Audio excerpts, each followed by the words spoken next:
I'm Sam Roberts of the New York Times. Welcome to the New York Times Close Up. We learn how the past is always with us with the remarkable production of Fiddler on the Roof.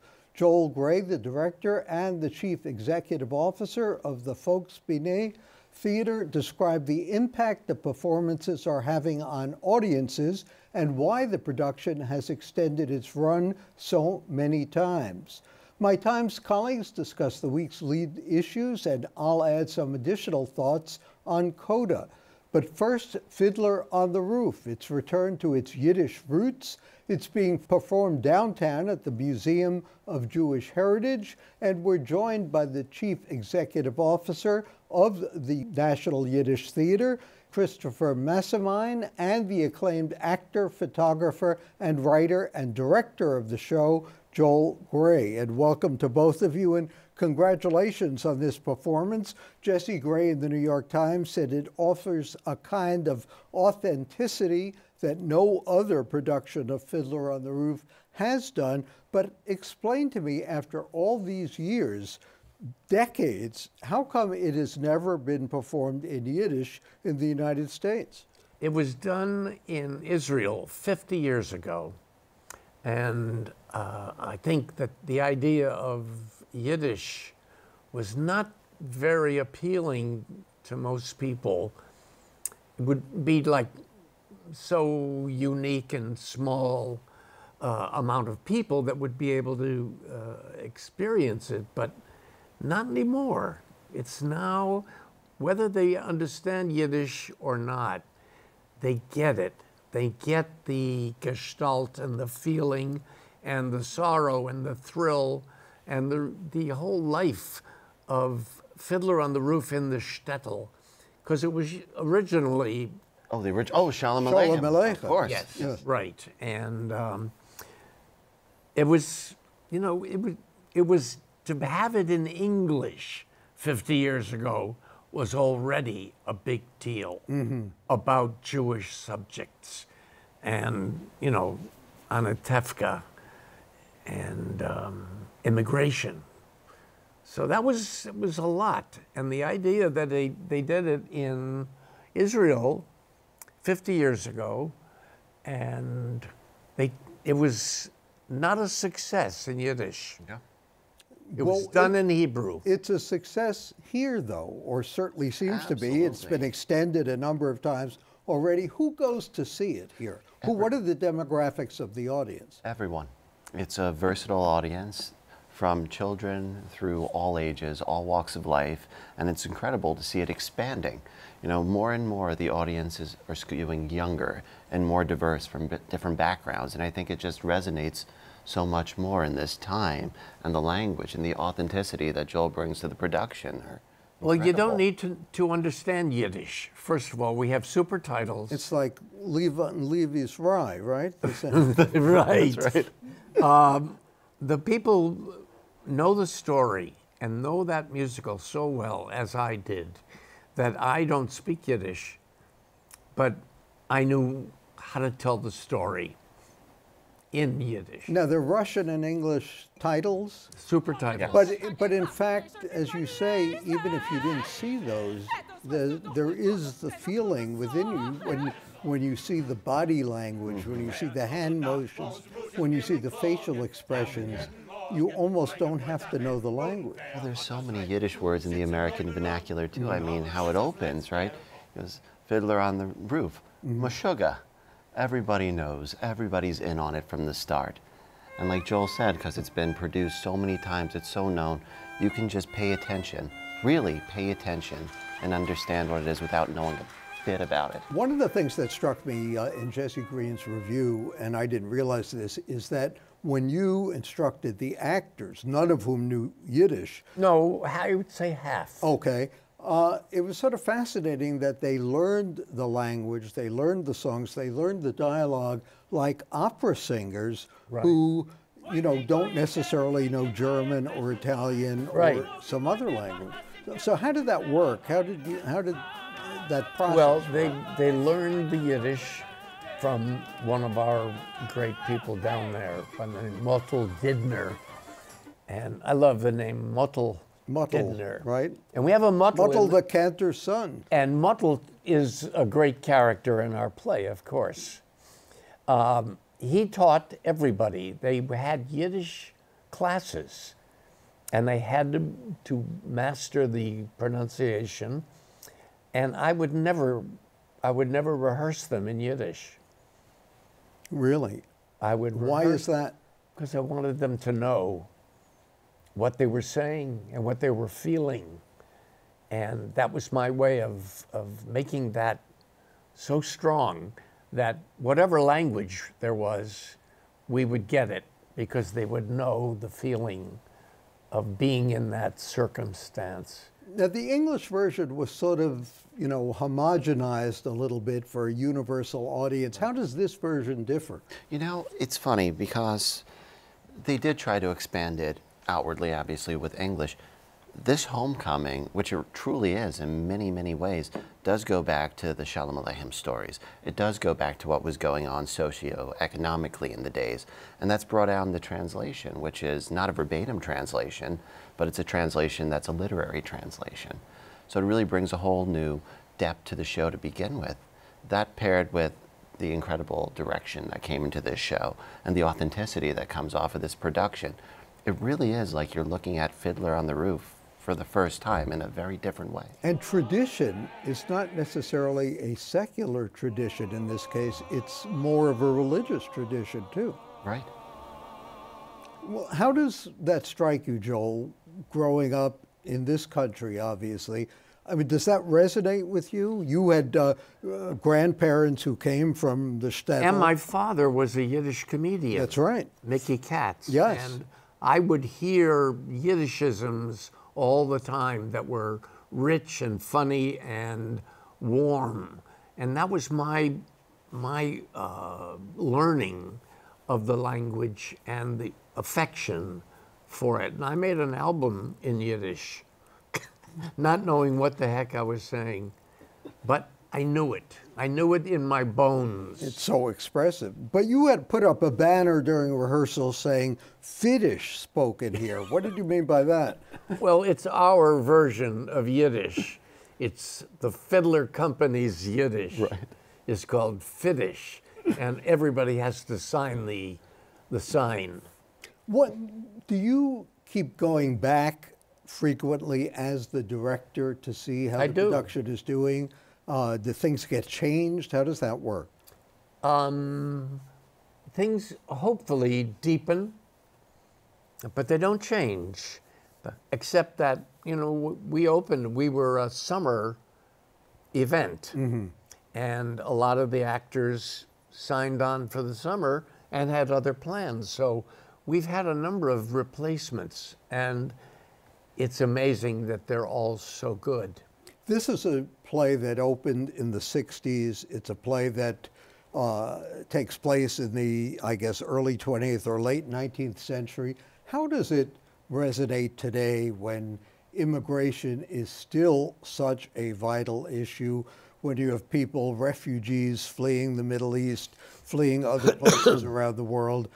Does it strike a responsive chord with audiences? I believe it does. Oh, yeah. I believe that our political condition in our country today has heightened the stakes of Fiddler on the Roof, of not knowing where to go, not understanding why we're treated so callously, and you know, this recent Supreme Court thing just sort of like closed out a large number of the population that are just, we're like refugees in a way.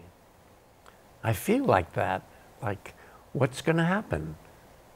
And I wake up every morning and the very first thing I do is, besides feed my dog, is turn on the TV to see if anything horrible has happened during the night. Too often you discover it has. Christopher, is there any difference between the Jews from Russia who were, no spoiler here, who were chased out of Russia and refugees today? You know, it's, like Joel said, it's resonant, I think, with everyone, really, because unfortunately, this is true. You know, every culture at some point had either been conquered or kicked out by another culture, and today's very turbulent and uncertain times really make you not only reflect on those things, but understand the importance of community. Those camps, those camps with the children. I mean, it's horrendous. Things don't change. Well, that's... I mean, Rachel Maddow cries. I mean, it happens to her. And as Jesse Green, the Times Reviewer, said, he could not stop crying. Yes. In fact, he began crying almost as soon as the curtain went up. It is Fiddler on the Roof, the National Yiddish Theater Folksbiene at the Museum of Jewish Heritage downtown near Battery Park City. It is a show that you really must see. With the first-hand view of the Statue of Liberty. Appropriately enough. Thanks to Joel Gray, thanks to Christopher Massimine for joining us. Fiddler on the Roof, again, the Museum of Jewish Heritage, now until December 30th. The backstory is next.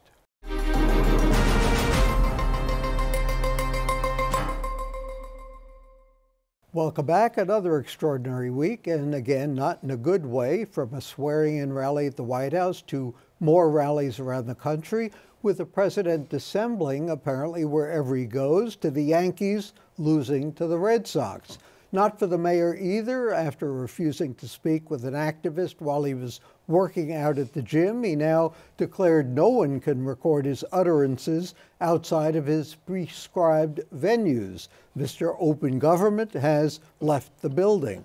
Joining me to discuss these stories and more, my Times colleagues, investigative reporter Suzanne Craig, and contributing writers Clyde Haberman and Eleanor Randolph. Last week on the program, we heard from Russ Buettner. Russ, with Suzanne Craig and David Barstow, was responsible for that mammoth story in the New York Times on President Trump's taxes, how he avoided and evaded those taxes over the years, the inheritance from his father, and what he did with those. What's been the reaction from the White House, from the public, from our readers to that story, Suzanne? The reaction for the White House has been fairly muted. I think they called it a long story, so he was right on that. But as Eleanor pointed out, he said it's a boring story, which was the tip-off that he didn't want his fans to read it. I mean, I sort of look to the reaction of our readers and sort of writ large, and I think it's been pretty incredible. I think people appreciative both for investigative journalism and for the lengths that we went to document it. I think on the one hand, I think most people knew that the idea that he just got $1 million loan from his father was probably not right, but the fact that he got hundreds of millions of dollars from his father and he got $61 million in loans, and also the idea that not only was there just tax avoidance involved in swelling that inheritance, but tax outright fraud was involved in some instances, and evasion. I think it's been just the lengths we went to get that story and to document it. And I think it's been really great just from a Times person to see the support of that, and also just to sort of see the rallying cry for more investigative journalism on Donald Trump. It's pretty bold of us to say words like fraud and evasion. Yes. Where does it go from there? What investigative authorities, what legal authorities can they possibly act on that kind of information? No, it's a great question. I think first off, the city and the state are looking at what's gone on. A lot of it touches them because property tax and other taxes were paid on it. So both of them have opened investigations, and they're pretty early days right now. They've just started to talk. I think we're going to be looking at civil penalties because the statute is told for the criminal end of it. But they could go back and they could demand extra property tax if they find wrongdoing. And then separately, not only in the reporting that we did, not only did we find tax evasion, we found in some cases, because they were submitting false there was false receipts involved in some of the shenanigans that we found. They then submitted those false receipts to justify rent increases to the tenants in their rent stabilized building. That's what bothered me the most. Very frankly. insidious, and that's another area that has potential avenue for for recourse. Tenants' rights. Tenants' rights groups are talking about it, so that's a whole other area. The IRS has been very quiet. We don't know what they're looking at. I don't want to sort of shut the door to the fact they're not looking at it, but the president does oversee all that, and that must cloud it in some way. But we're phoning everybody, talking about it, just to see what avenues are available and what regulators are doing. Has more information, as much as you could say, developed as a result of this? Has anyone else come forward? Is there more to come? We don't have any more tax returns per se, but we're always hoping that they come our way. So we're still making reach outs on that, and people that we know that may have access to them. And we're just going to keep reporting. We've got some other ideas sort of to be continued on that, but we're going to keep going. Can he go on forever not releasing his taxes? I mean, I guess the short answer is yes, but he keeps using this excuse that he's being audited. Well, how long does this audit go on? Well, we don't know anything about the audit or even that it exists. I mean, we're taking his or word do on we it. even know that it does exist? We don't. We have his word on it and his tax lawyer's word on it. I mean, he's not going to release his taxes. The time for him to release them was prior to the election. But, you know, the Democrats have said that if they get the House, they might ask to see those. I don't know whether they can then release them, but they... I think you're going to have a World Wrestling Federation fight before they are, but I think if the Dems do get the House, you're going to see a lot more pressure for it. I don't think it's just going to be an automatic release. I think there would be a huge legal battle mounted in the face of that. But I think if the House does change, trying to get it. Yeah, I think if the House does change, you're going to see a very different dynamic where potentially they could get out. And we hope the more that we write about taxes and we show, you know, a competency in dealing with them and understanding them, that people who have them hopefully will phone or will put them in the mail to us. Is there any sense as to how his base, how his fans, how his voters feel about this? Do they feel, wow, I want an accountant like that? Or isn't it great that his father supported him? Or do they say, hey, wait a minute, we are paying more taxes because he paid less? I doubt the second. And I have no way of really knowing the first. I don't think any of us really do. But it's clear that he was right when he said, I could shoot somebody on Fifth Avenue and I wouldn't lose a single vote. These people are just absolute true believers. They do everything but practically lift their right hands up in the salute, a la you know when. Why? Well, because I'm not being naive, I hope, but explain it to me. Well, I think Hillary Clinton got it right. Their fair number of them are deplorable. It is not much better than that. And we talked about it last week. I'll go back to that Mississippi rally where he was mocking Dr. Ford, and they're just yucking it up like, you know, funniest thing they've ever heard. He's mocked our colleague Serge Kovaleski, who has a physical handicap. There is a certain element of human nature that some of us were like this perhaps when we were in school and the teacher picked on another student and it was laughing at it out of relief in part that thank God he's not picking on me. It's cruelty. It is cruel. The enjoyment of cruelty. Yeah. Yeah, you know, I think a lot of the people, and they come from my part of the country, the South, that they just love him because everybody else in power and in the establishment can't stand him. And at some point, I want to grab them and say, look, you know, that's not enough reason to get behind this guy. He's screwing you just like everybody else, you know. But they don't want to see that. All they want to see is it's their team, their guy, and their guy is making fun of all those people that sort of got the better of them over many, many years. And it's true of religious groups too. He had 80% or more of the votes of white evangelicals. Now, people who in theory should be offended by this guy on every level, from his talk about grabbing women's genitals to his constant lying and his multiple marriages and all the rest of that. But there's a complete willingness to just dismiss all that. You're absolutely right. And you know what I don't get? I don't get how all these evangelicals support somebody who has got a child going into a courtroom, a 2-year-old child, crying, sobbing, alone in a courtroom, trying to figure out, you know, whether this child, where this child is going to go, what has happened to a parent or a grandparent.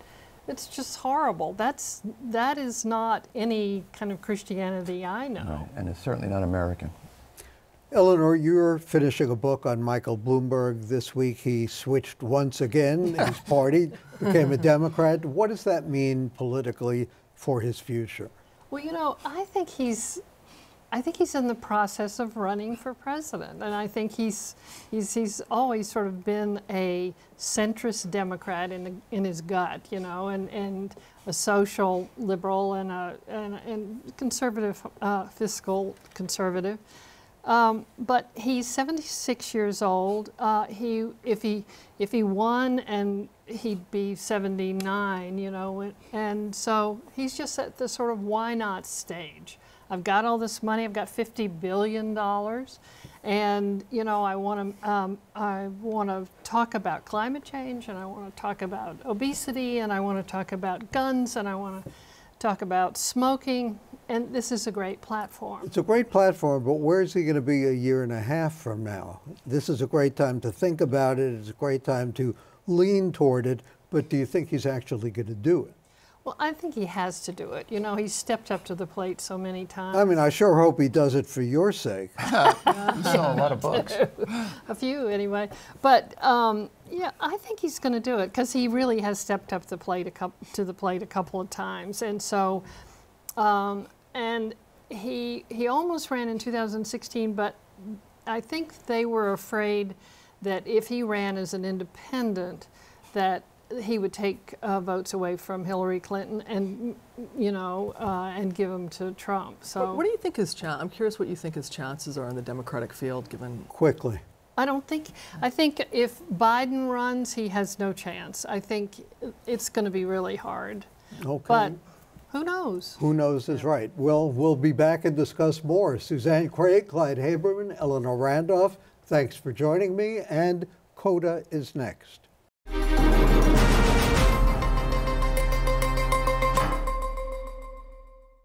Catherine Smith had vigorously opposed giving women the right to vote, but on November 5, 1918, she donned her Sunday best. She proudly marched to her Brooklyn polling place to become the first woman in the history of New York State to vote for her own son for governor. This is the 100th anniversary of Al Smith's election and the 90th of his pioneering 1928 campaign for president.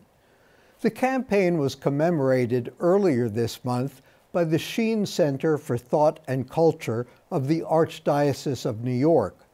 It's explored in a delightful new book, Frank and Al, by Terry Galway, and it will be marked next week at the 73rd annual Alfred E. Smith Memorial Foundation dinner. Smith, like his successor as governor, Franklin Roosevelt, and Senator Robert F. Wagner, was groomed for greatness by two Tammany bosses, Charles Murphy and Big Tim Sullivan. Their social welfare agenda in New York became the foundation for Roosevelt's New Deal and, later, for Lyndon Johnson's Great Society. Regardless of the bosses' motivation, they could count votes. The arithmetic was simple. Immigrants and other working people outnumbered slumlords and sweatshop owners. Unlike reformers, the bosses cut corners to protect their friends. But they had also persuaded themselves that perfection was the enemy of progress, progress that they, unlike many progressives, managed to achieve. Smith himself secretly accepted about $5 million in today's dollars from a prominent lawyer who wanted to subsidize the governor's commitment to public service. The lawyer also happened to be a major stockholder in the private subway system. He hoped Smith would return the favor by hiking the nickel fare. Smith never did. In the 1928 presidential race, Smith's anthem was "The Sidewalks of New York." His emblem was the Brown Derby. His nickname was the Happy Warrior. That November, he would be crushed by Herbert Hoover, defeated by his New York provincialism, his opposition to prohibition, and his Catholicism. Still, before he became wealthy and bitter, he could see a silver lining in his loss. If he had won, Smith said later, they would have blamed the Depression on the Catholics too. For the New York Times and CUNY TV, I'm Sam Roberts.